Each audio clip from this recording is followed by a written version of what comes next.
नमस्कार, मेरा नाम डॉक्टर रीमा कुमारी है। मैं community medicine and public health विभाग में प्रोफ़ेसर हूँ, किंग जॉर्जेस मेडिकल यूनिवर्सिटी में।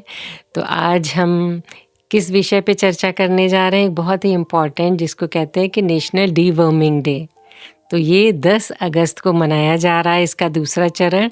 और इसका मुख्य उद्देश्य क्या है कि 1 से 19 वर्ष तक के बच्चों को और किशोरावस्थाओं के बच्चों को, उन सभी को एक गोली मात्र जिसको कहा जाता है एल्बेंडाज़ोल, वो सभी को खिलानी है। और इसका मुख्य उद्देश्य, क्योंकि बच्चों में देखा जाता है कि कुपोषण की समस्याएं हैं, पोषण तत्व की कमी है और उनका स्वास्थ्य नहीं ठीक है। फिर उसके अलावा उनको जो डेवलपमेंट, मानसिक और शारीरिक विकास में कमी, तो बहुत लॉन्ग टर्म में अगर वर्म इन्फेक्शन हो जाए, जैसे कि कृमि इन्फेक्शन, संक्रमण कहा जाता है, तो उसके लिए ये दवा बहुत ही बेहतरीन है। और इसका पूरे भारत में भारत सरकार की तरफ से, जैसे हेल्थ एंड फैमिली वेलफेयर की तरफ से ये संचालन हो रहा है प्रोग्राम का।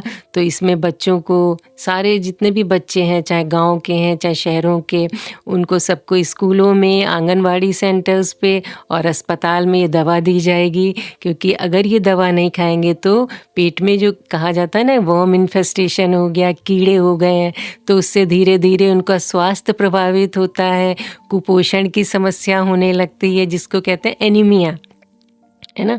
लॉन्ग टर्म में एनीमिया होगी और उनका फिर जो डेवलपमेंट होता है कुपोषण की वजह से, जैसे कि मेंटल और फिज़िकल डेवलपमेंट, उस पे असर पड़ता है। बच्चों में डलनेस आती है, तो स्कूल के प्रोग्राम में जो उनके पढ़ाई का है तो उसमें भी वो इंटरेस्ट नहीं लेते हैं, स्कूल में एब्सेंट हो जाते हैं, बीमार होते हैं। तो उसके लिए हमें बहुत ध्यान देने की आवश्यकता है कि बच्चों में, जैसे कि ये गोली खिलाएं, इसके साथ साथ हाथों को, ये हमें बच्चों को सिखाना होगा कि हाथों को भोजन करने से पहले, भोजन करने के बाद, शौच जाने के बाद भी हाथों को अच्छे से धोएं और खुली जगह पे शौच ना करें।